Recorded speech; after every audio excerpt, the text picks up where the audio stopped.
Hello friends, या व्हिडिओमध्ये class 9th maths part 2ची रयत शिक्षण संस्थेची 2024-25 म्हणजेच मागील वर्षीची फर्स्ट युनिट टेस्ट त्याचा एक क्वेश्चन पेपर सोडवू.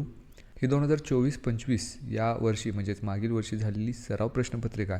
तर या प्रश्नपत्रिकेचं स्वरूप कसं असतं आणि त्याच्यामध्ये प्रश्नाचं स्वरूप कसं असतं हे समजावं म्हणून आपण ही सराव प्रश्नपत्रिका सोडवू.